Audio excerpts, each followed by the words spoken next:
Yep. To start 19 years old, can you talk about the thought process in starting the year with a kid that young? Yeah, I think we have some experience on our staff. I think Trent Yanni's done a terrific job with some young D in the different organizations he's been in, so we've relied on his help on that. Jim Hiller went through this situation with a young D in the Islanders a couple years ago. So basically, it comes down to making sure when he does get in the lineup, he's going to get the right amount of minutes to keep developing. I think his play through rookie camp and training camp put him to a level where we want to see him in the NHL, and that kind of went into the decision process. And but now the step is to make sure that it keeps going that way, and we'll let that play out here the first little while, and probably have to reevaluate again.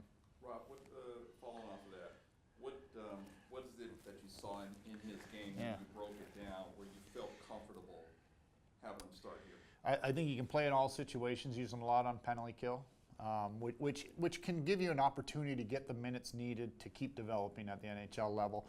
Power play, obviously, you see that. You see the deception and his hockey IQ in that, but also defending. You know, a good in his sense in his defending and that. He's going to have to learn to protect himself a little bit more. Guys are bigger and stronger at this level than junior, but I think the all-around game, there's a lot of aspects that would allow a player, when he does get in the lineup in the regular season, to maintain those minutes that are going to help progress. A lot of depth on the right side of the blue line. Yep. Does that kind of allow you to ease him in? And you know, is there a guy from that group you like seeing on the left side? Yeah. With 5-goal shots? Well, we've tried quite a few over there. Sean Walker's played there at times. I think we got to get him comfortable coming back from knee surgery before we experiment again with the left side.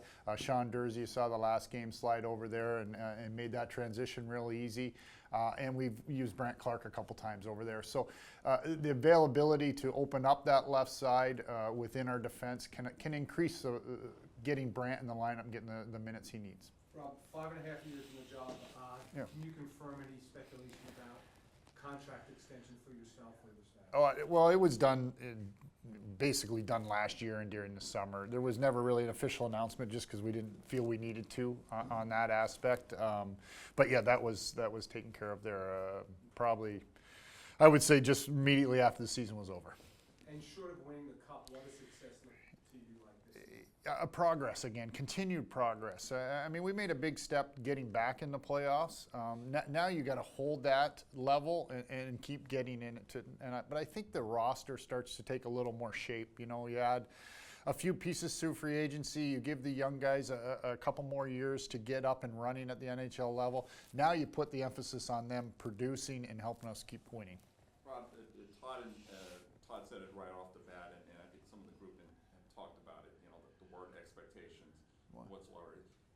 Is that something where you feel like now the club is at that point to embrace those tightening expectations? I think so, and with expectations, there comes a lot that goes with it. I think we really have to define within our interior walls what we expect out of this group, and to that, just building and getting better. Every time we're on the ice, we got to get better. We got to get our special teams better. We need a lot of areas of our game need to increase, from a year ago to keep that level. But those expectations, and we've talked to the players and everything, it's from within. We define that on a personal level and as a team level, and there are expectations that we want these guys to meet. Looking at the special teams, Jim Hiller adds to the coaching staff. Power plays looked a little bit different so far in the preseason. What did you like about him when you brought him in, and what he's kind of done with that unit so far? Yeah, and Todd had a big say in that. Obviously, he wanted experience in filling that role when that role became open. He definitely wanted experience just because of the avenue that he felt our team was at, and that he wanted to put that right into it. I think on the power play, it's another year of adding a couple different younger players into that equation. However, we roll out one or two units, and then the addition of Fiala gives you a different look on that. So you can see a little bit different movement on our power play than we've had in the past. How long did it take you to process the Game 7 loss? That was a tough stage. Yeah. So for you personally through the summer, how long did it take you to process and move on from it? I think it was more of a building process of, okay, we not only got into playoffs, but you pushed the team pretty far. And we had an opportunity at home here to get things that we unfortunately didn't take that next step. But I do think it exposed a lot of our younger players due to injury to a real heightened level of play, and also in a market that is striving for the playoffs there, and so everything around it, you just take that and continue to build on it. Rob, when you look at Fiala, getting a chance to watch him day in, day out, anything that kind of caught you off guard, and Yeah. how do you assess where he's fit in? Yeah, puck protection probably number one. Like the ability to protect in tight areas. He's got real good hockey vision there, and IQ and making plays in that. But he battles to protect pucks, and he gives us an element that I'm not sure we had a whole bunch in this organization. He's a natural scorer, a lot of high-end offense, and very creative in the types of plays he wants to make. Probably from the red line in. Rob, Last season, you got career highs from Kempe, you got Philippe Deneau Yep. showing a new dimension to his game. Is there any sense in your mind of, was that a fluke, or is that the beginning of something new? I mean, how do you judge that? How do you look at that? Well, I see progress in those guys' games. I'll speak, I guess, first on Kempe. He's been in the organization for a long time. We saw glimpses of that. At the times they may have been 10 or 15 game stretches, and there would be some stretches where it wasn't. So, the more complete player I think has come out of him throughout the years, and the fit within the lineup now too. With Phil, I think when we acquired him, it was, we knew we were getting a good player. We weren't sure at that level of offense, and now he seems to find a real good complement with Trevor Moore and Arvidsson in the way they play down low and everything. But yeah, we definitely have an expectation of Phil that now increases offensively. But I think a lot of it surrounds around his leadership. I felt that he added a big touch to that. But that was created excitement that some of those players brought in, and now we have to get that out of Kevin Fiala. We have to get it out of some of our young guys that are going to take a little bit more prominent roles on the team. Rob, on Fiala, we know that Minnesota had some cap difficulties, obviously, whatsoever. But when did you first kind of target him, kind of really had him in mind as a possibility? Yeah, it's a little different situation. A lot of times, as you prepare for free agency, you're gathering lists of players that are free agents, and contract-wise, and understand that. First of all, you had to, I guess, find the need for that type of player within our lineup and what it would do. But then there's also players that names come about just because of certain situations with their teams, not necessarily free agents, and now you have to go and try to acquire it. So there was a process leading up to it that all teams do. You speak to all teams and understand kind of players available, but it fit a specific need we were looking for that we may have had to address in free agency, but we're able to do it beforehand just because of the situation. How quickly did this deal come together? It was probably it's a longer process in the talks and everything. This one was a little bit different in the opportunity to have to get a contract in place for the player and that. But as far as the real negotiations, there's a 4 or 5 day window where you go back and forth when both teams are actually serious about trying to get a deal done. Sometimes there's a lot of process beforehand that takes place, but when you understand both sides want to get the same thing accomplished, then you go to work. What do you do with all the right-handed defensemen there? Well, yeah, no, it's a unique situation. I'm not sure we see it too often in the league. You see a lot of lefties over righties. Like I said, I think Trent's been good at experimenting or trying, like with the Dursey and the Walker and Clark, and these are good players that I don't feel necessarily worried about having to put a guy on the left side. It's just the way our makeup is on our team. With some of the injuries last year to Walker, to Doughty, to Roy, we had to put some guys in the lineup early with Dursey, and he took advantage of that. And Jordan Spence, they just happen to be righties. And Tough putting Spence back in the. yeah, He played well there. he's a very good player. So it's tough having that conversation with him. Yep, I had to have that with him, with Rasmus Kapari, with Jake Mavari, a number of players there. I still think those players can learn in the American League. I think a player eventually, if he's good enough and he's an everyday NHL player, there'll come a point when he's not going to learn a lot more in the American League. I still think we can get some things accomplished out of these players, and that was our message: was, hey, you did a terrific job. You've done everything we've asked you to do so far. We still think you can get better, and we're gonna need you down the stretch. Let's evaluate Quinn Byfield's preseason. Yep. What are you looking Well, I think he is. You know, unfortunately, we had a little setback during training camp here with an illness there that kept him out a week and a half, and probably took. I think we had scheduled maybe 5 preseason games, and he ended up not getting that. We would hope so. I liked, you know, both Todd and I talked about his last preseason game, the fit with that line. Just where he sits in the lineup is what we're excited about, and allowing him to kind of become the player he's had. He's had a tough injury a year ago that set him back, but both times he's come into camp ready to go and look to us like he could earn that spot, and he'll get his chance there now. What about Cal Peterson and Yep. your concerns, if any, Yep. about him? Yeah, no, you know, I think he can be better than he was in preseason, and he knows that. He had a period where he had an injury there in Vegas and had to come out of the lineup for a little bit and then get put back into a couple games. You know, in those situations near the end of camp, we're trying to get both goalies ready for camp, and we know we had specific games in that. I think their situation, both Jonathan Quick and Cal, is the exact same as it was last year. They're going to battle each other for those starts, but in turn, that's going to help our team. Rob, how do you forecast the Pacific this year? Obviously, Edmonton, you know, we won't wind up getting where they were Yeah. after in position, but Yeah. how do you, Calgary's moves and all that stuff? They're good teams. They're all good teams, and then I don't think, you know, that part of the equation, it works itself out and everything. We understand we're going to be in a battle to get in, just like we were last year. We want to be a little more consistent, you know, especially on the special teams, both penalty kill and power play throughout. But just dictate the style of play that we want early on in the season too.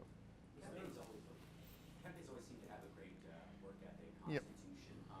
As he's now become a veteran, like how is his leadership, vocal drive, how is that playing out in the group? It takes more a prominent role. I think we saw that a little bit last year coming out with him.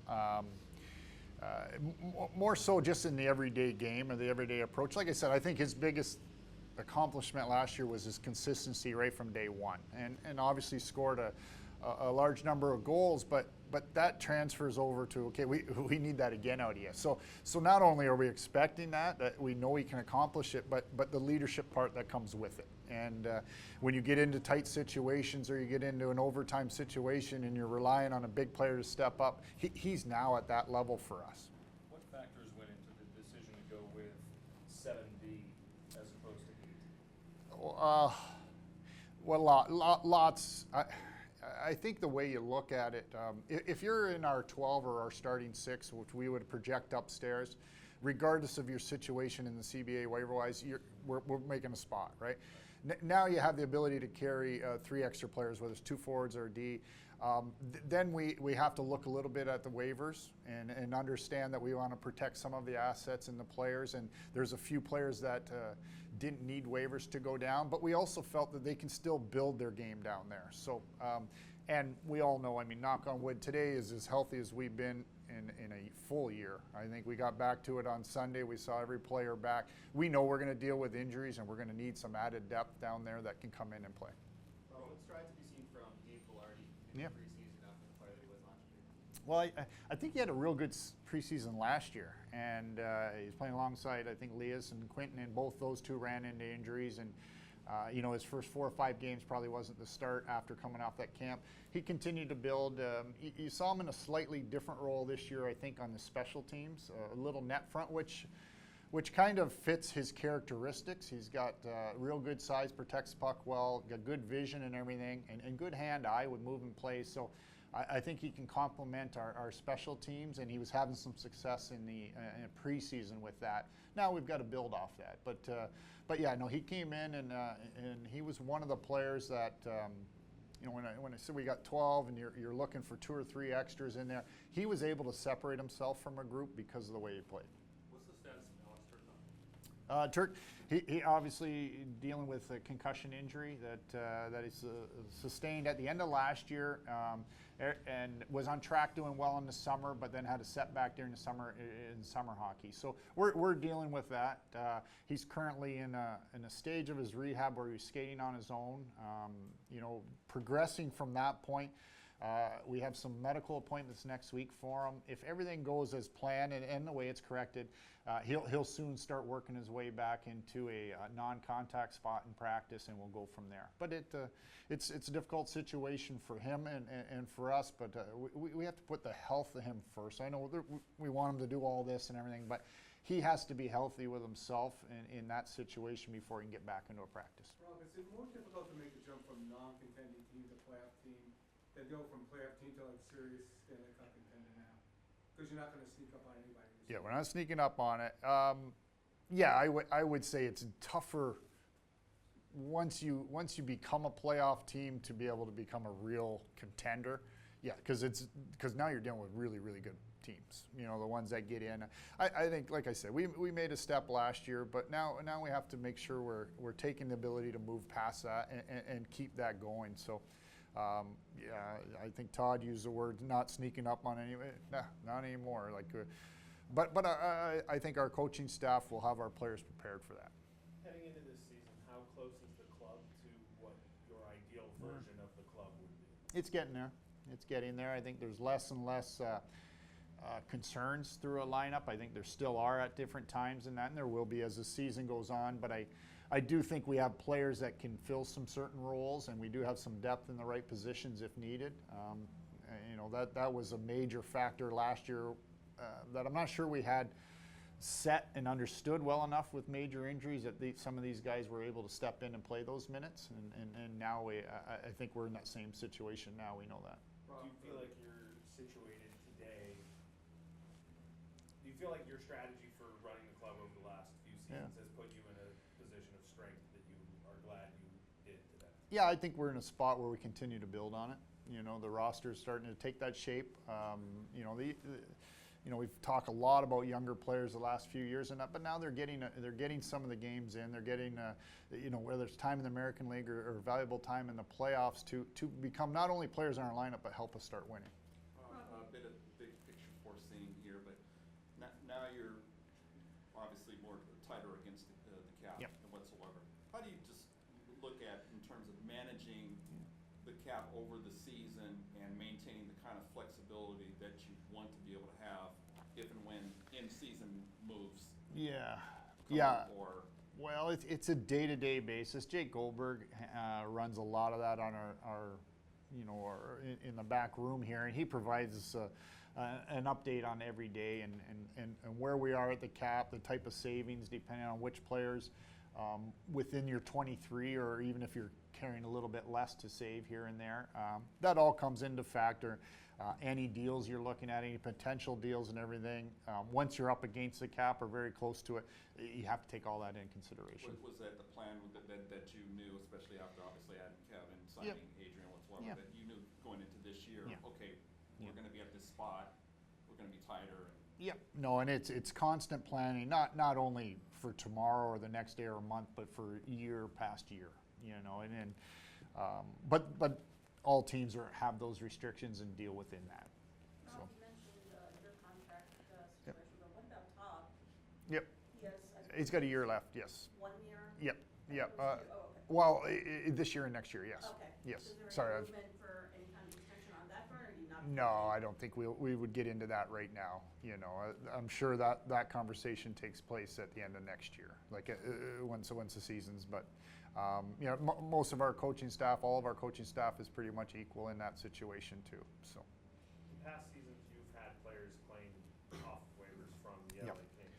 Yeah. This season, is there any time or thought spent paying attention to other teams' rosters when making your decisions about when to expose guys? Yeah, you know, we go over that constantly. If we're in a healthy situation, we have players that may have to be exposed in waivers. When do you put them on and when don't you? And I mean, there's two thoughts. You put them on early, but then the team can claim them and look at them. You put them on later. That still allows the team to have injuries. Most of our situations was we wanted to get through our camp, make sure we were healthy coming into Sunday, yesterday, sit down, discuss the lineup, players that were waiver eligible and weren't, and then go forward from there. You know, losing players on waivers it's part of the process. I think we have to understand that, and when you start getting better and you have more quality players, you'll be in those situations.